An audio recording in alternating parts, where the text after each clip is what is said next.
Yoshá, my friends! Diego na escuta para mais um episódio de Namekusei TV, o canal onde você vai encontrar indicações, rankings e análise do mundo dos animes.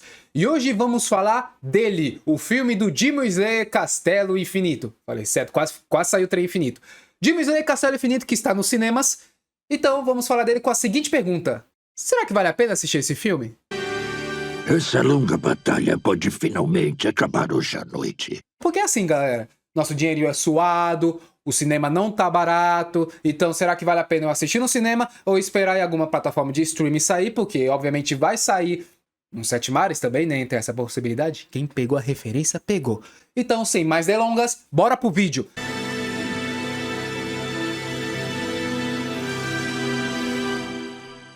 E antes de começarmos o vídeo, eu quero deixar uma coisa muito clara para vocês. As informações ditas por esse vídeo não vão estragar a sua experiência ao assistir essa obra. Então, pode assistir esse vídeo sem medo, beleza? Demon Slayer, pessoal, Demon Slayer que finalmente tá indo para sua reta final com o filme Castelo Infinito, o arco final que se chama justamente Castelo Infinito.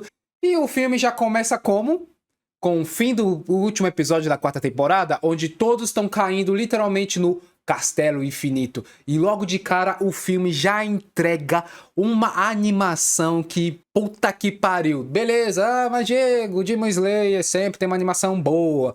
Mas eu acredito que dessa vez eles se superaram mesmo. Tudo bem que é filme, digamos que tem um orçamento maior, eles têm um planejamento maior para poder fazer esse filme, só que ainda assim não tira o mérito que a animação tava bonita, principalmente quando eles caem assim no Castelo Infinito e abre a câmera mostrando... A câmera é foda. A câmera mostrando tudo assim ao redor, você olha assim, tipo, cada detalhe, cada luzinha, eu não sei o nome daquela porra, vou chamar de prédio, tá? Cada prédio, casa caindo assim por cima, por baixo, e você fala assim, puta merda, velho. Os caras capricharam mesmo. Então, beleza, eles estão caindo nesse rumo ao Castelo Infinito, e nessa queda cada um é separado. Cada um fica com uma dupla, ou fica sozinho, ou fica de um canto e tudo mais, beleza. E cada um vai seguindo o seu rumo, derrotando os Onis e tudo. Então vamos para a nossa primeira luta com a nossa Hashira das borboletas. Borboleta? É, borboleta dos insetos, borboleta, enfim. A Shinobu Kocho. É Shinobu, eu sei que o Shinobu eu acertei, o sobrenome eu não sei. A Shinobu que vai lutar com um dos Luas superiores. E é uma luta que, meus amigos, pra quem não dava nada para aquela personagem, ver ela lutando, você fala, caralho, a velocidade que essa Hashira tem é inacreditável. Eu ouso dizer que é a Hashira mais rápida de toda a obra. Mais uma vez a animação, eu vou citar a animação aqui várias e várias vezes, porque a animação do Demon Slayer é impecável. Nesse filme não deixou a desejar nenhum momento. Você olha aquilo, você não vê nenhum frame de falha. A única falha que eu encontrei, não foi nem frame, é que a luta da Shinobu podia ter durado mais. A luta da Shinobu teve um desfecho lá, assim, que tipo, beleza, só que podia ter durado mais. Achei que foi uma luta muito rápida, ainda mais pra ela sendo uma Hashira muito importante pra obra, e os fãs amam a Shinobu. Eu não sei se no mangá a luta é curta ou não, porém, eles podiam ter estendido um pouco mais. Eu não sei se eles vão fazer isso no segundo filme, mas eles podiam ter estendido um pouco mais essa luta, eles podiam ter trabalhado um pouco mais a Shinobu como personagem em si. Não sei se eles vão fazer isso no segundo filme. Então, mas tipo igual como foi do Rengoku, que o Rengoku quando lançou o segundo filme, eles trouxeram uma série de cenas extras mostrando mais o personagem. Eu achei que eles podiam ter feito isso mais com a Shinobu. Não, isso não desmerece a luta foi fenomenal, os sentimentos que a Shinobu tava naquela luta são impecáveis, as motivações dela também são impecáveis, então nesse quesito tava tudo impecável. O que eu tô querendo dizer aqui é que ela poderia ter sido melhor. Poderia ter sido melhor. Ah, bom. Aí mais pra frente, depois que foi passando, aí a Kanao entra na cena da luta, então isso já corta. Já corta porque tá tudo acontecendo ao mesmo tempo, pessoal. Esse filme tudo acontece ao mesmo tempo. Enquanto tá os Hashiras batendo em uns Onis aleatórios, também tá os caçadores de Onis aleatórios também batendo nos outros Onis aleatórios. Então tá tudo acontecendo ao mesmo tempo. Então esse negócio já corta e já vai pra outro. Inclusive outra dentro do filme que... Assim, é uma opinião baseada na minha humilde opinião, é claro. É uma opinião minha, eu não acho muito legal. Às vezes encaixa bem, às vezes não encaixa. Tem alguns flashbacks assim, principalmente na batalha da Shinobu, que eu senti que deu aquela enrolada, sabe? Tudo bem que foi pra explicar as motivações dela, foi pra explicar o porquê que ela tá ali, o porquê que ela tá enfrentando, o quem ela tá enfrentando. Eu entendi esse quesito. E fora aqui, filme, pessoal. Filme vai ter flashback também não só dos personagens, e anime também é comum ter flashback, mas também explicando sobre a obra, porque um filme no cinema, ele quer não só pegar o público que já assistiu o anime, mas também quer pegar o público que nunca assistiu a obra. Então vai ter umas explicações assim que, pra mim, porque que eu já assisti a todas as temporadas antes de ver o filme, é um saco, porque são informações que eu já sei, porém eu dou uma passada de pano porque eu entendo. Eu entendo que precisa ter essas explicações para que o filme pegue todos os públicos. E a gente mal tem filmes de anime no cinema, agora tá tendo pra caramba, então a gente precisa aproveitar isso, né? Continuando com a história, depois que vai contando tudo aleatoriamente, mostrando como que tava a situação de cada um dos caçadores de Oni, aí corta para o homem, a máquina, aquele que todo mundo duvidou, aquele que você olha assim é um chorão, é um covarde, mas ele já entrou de peito aberto no castelo e disse: vem com o pai que pego. Vem com o pai que pego. Ele mesmo, Zenitsu, que entrou com aquela cara fechada, badass. Ele tá num castelo infinito só com um único objetivo. Um único objetivo. Pegar um desgraçado que ele queria pegar lá. Kaigaku? Kaijaku? Kaigaku? Caraco? Enfim, é um dos Luas superiores lá. Eu não me lembro o nome, então vou chamar de um dos Luas superiores. E ele chega lá com uma pose, pessoal. Com uma pose. Quem viu o Zenitsu em todas as temporadas vendo ele daquele jeito, foi uma evolução do caralho do personagem, porque assim, mas Diego, mudou da noite pro dia. Não mudou pra noite pro dia. Você que tá assistindo esse vídeo, às vezes não tem momentos da sua vida que vão ver uma informação tão pesada, ou uma informação tão pesada, ou algo muito importante que acontece na sua vida, um acontecimento trágico, muito bom, que muda a sua personalidade de uma vez, e foi isso que aconteceu com o Zenitsu. Aquela carta que ele leu foi o suficiente para poder ele transparecer aquela aura de sério, de vingador, que ele queria vingança naquele momento. É isso que ele queria.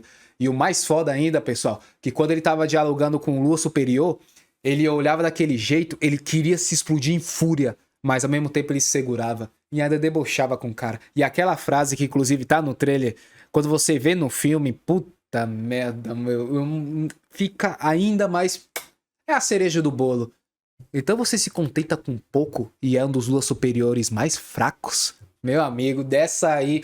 Aí é o pau tora de uma vez, um X1 maravilhoso entre os dois descendentes da respiração do trovão, que foi ensinado pelo velho, não lembro o nome do velho, vou chamar de vovô, que foi ensinado pelo velho que os dois eram discípulos dele. Nossa, é um pau torando, é raio pra cima, raio pra baixo, raio pra pá. E a luta acaba num piscar de olhos. Literalmente num raio. É meio irônico dizer isso, mas realmente acaba rápido. Mas diferente da luta da Shinobu, que eu saí com a luta da Shinobu com a sensação de que podia ter mostrado mais, o do Zenitsu eu tive uma sensação de que eu queria mais daquela luta. Eu queria muito mais daquela luta. E isso não desmerece a luta. E aqui, galera, deixando uma coisa bem clara.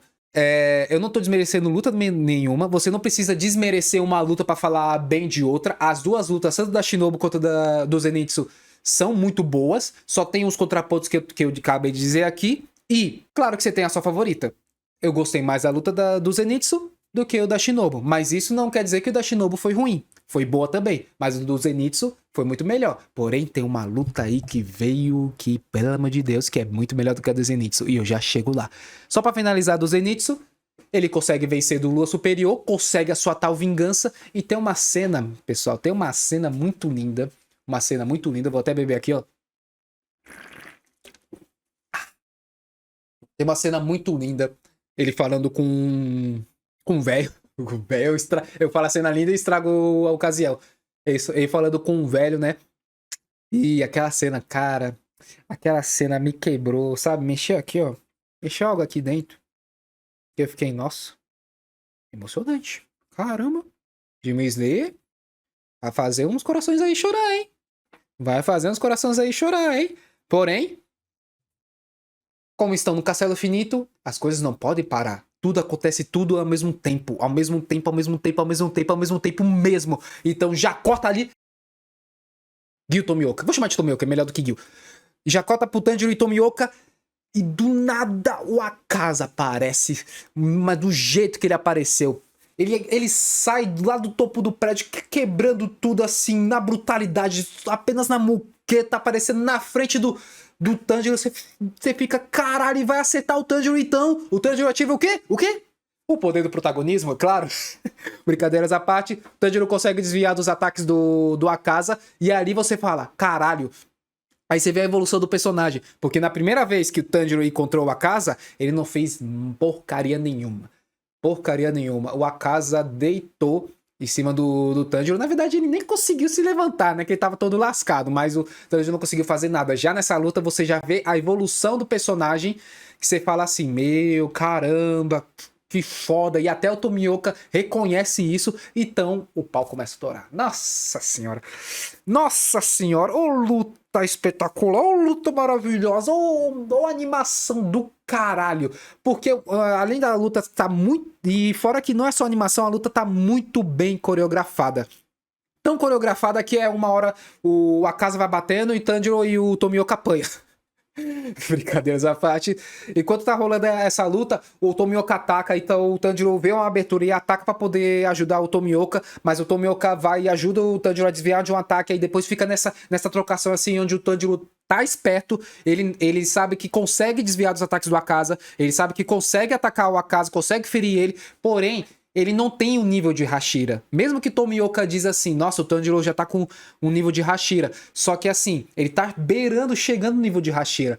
Porque o nível de Hashira, o Tanjiro não tem a alta resistência de um Hashira. O Tanjiro não tem a força bruta que o Hashira tem. O Tanjiro não tem os reflexos muito fodas que o Hashira tem. Isso não desmerece o que ele conseguiu fazer nessa luta, mas...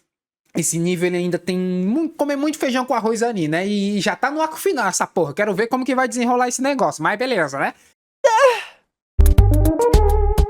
E a luta vai correndo soca. Correndo soca. Voltando. E a luta vai correndo solta. Então a casa dá uma muqueta no Tomioka. E o Tomioka vai parar lá na casa do caralho, mano. O bicho voa. Eu nunca vi um Hashira voar tão longe desse jeito e ele voa. Aí sobrou só o quê? Akaza versus Tanjiro. Aí fudeu, né? Fudeu. Tanjiro consegue se virar bem. Tanjiro vai, desvia ali, desvia aqui. Aí o Tanjiro usa a maior das estratégias. Começa a conversar com a Akaza.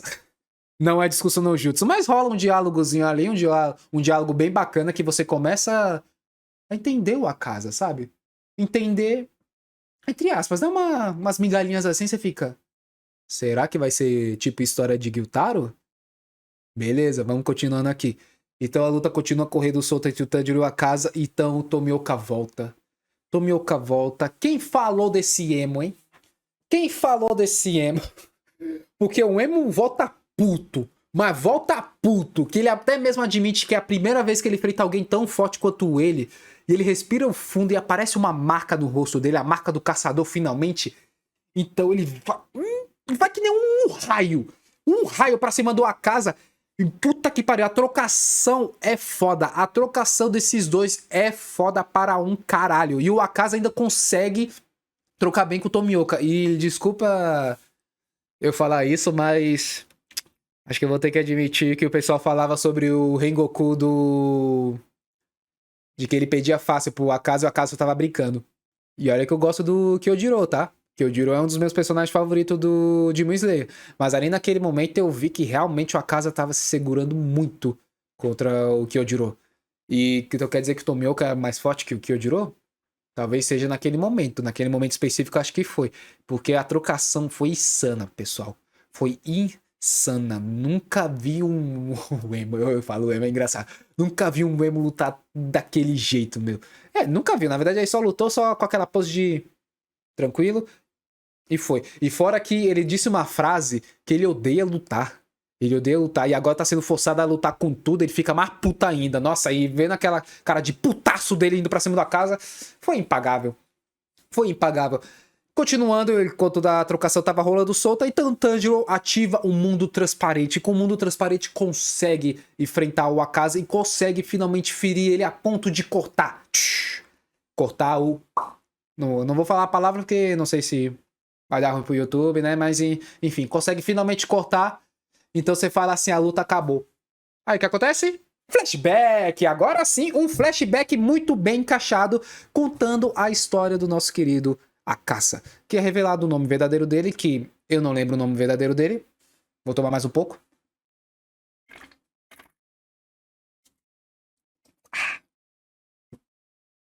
Eu não lembro o nome verdadeiro dele, então eu vou falar Akaza. E a história dele, pessoal, aí sim, aí eu falo, sabe aquela mexidinha que o do Zenitsu fez comigo? A do Akaza, falei, caralho, Akaza, não faz isso comigo não. Por favor, Akaza, não faz isso comigo não. Não vem com essa história triste não, porque você matou Kyojuro e eu não perdoo você por isso. E você fazendo desse jeito pra mim, pra cima de mim, eu fico querendo passar pano pra você, vai tomar no cu. Mas galera, a história da casa é linda. É muito linda. É uma história triste para um caralho. Você realmente compra a ideia, você compra as motivações dele. Do Gyutaro também você compra com a irmã dele, você compra aquelas motivações dos dois, óbvio. Só que do Akaza, meu, a do Akaza, você vê a do Akaza, é assim. Ah, Diego, você vai falar igual um protagonista que não sei o que. Não é isso que eu quero dizer, mas ali eu senti a raiva do Akaza. Eu sentia tal raiva que eu concordei até com as ações dele no final. Quando eu digo no final do flashback dele. E não no final do que ele fez do... como Oni, sabe? Tanto que não sei se... Não dá pra imaginar se fosse no lugar. Meu, é um negócio que é triste, é revoltante, dá raiva, dá ódio. Então trouxe todas essas vertentes. E dá pra ver que o filme focou realmente no Akaza. Realmente no Akaza. E ali você vê a diferença de um mangá para uma obra animada. Trilha sonora, ouvir os personagens falando, ouvir a animação se movimentando. Então a emoção que traz é muito, mas muito diferente. E aquela cena final dele abraçando a menina, que a menina também, eu não lembro o nome, desculpa pessoal, abraçando a menina assim, chorando. Cara, aquilo me quebrou de tal forma de ele se entregando finalmente e desaparecendo assim no ar. Pelo amor de Deus, aquilo foi lindo, pessoal. Foi lindo, lindo, lindo, lindo, lindo, lindo, lindo. Porém, a gente tá falando do Castelo Infinito, então isso aí já corta. Aí a notícia vai espalhando pra todo mundo da vitória do Tanjiro e do Tomioka. Vitória, vitória, vitória. Os Hashira se motivam ainda mais. E o filme acaba com a esquizofrenia do Muzan falando assim: pode vir pra cima, Hashiras. Eu aguento vocês. Pode vir todo mundo de uma vez, que não sei o quê. Isso, eu falo esquizofrenia porque ninguém tava ouvindo o cara, tá? Ninguém tava ouvindo o cara. Então, o filme acaba por ali. E respondendo a pergunta de vocês, finalmente, vale a pena sim. Vale a pena você ir pro cinema, assistir esse filme, porque esse filme, a animação que você vê no cinema vai ser totalmente diferente de você ver numa tela de celular, numa tela de computador ou numa televisão. A experiência de você ver esse filme numa tela de cinema é impagável, pessoal. É impagável, impagável. Claro que se você não se importar muito com isso, você pode esperar em casa e assistir tranquilo. Mas eu ainda prezo muito a sensação de você ver no cinema, sabe? Eu acho que quando você assiste um filme no cinema tem uma sensação única que essa sensação não vai ser entregue pra você se você assistir em casa. Então é isso, pessoal. Espero que vocês tenham gostado do vídeo. Não esqueça de se inscrever, curtir, comentar e compartilhar esse vídeo para aquele seu amigo que não assistiu o filme ou que tá pensando se vai assistir o filme. Manda para esse amigo que eu tenho certeza que ele vai querer assistir esse filme. E é isso, né, pessoal? É nóis. Ajude aqui o nosso canalzinho que tá crescendo. Bom, desligando.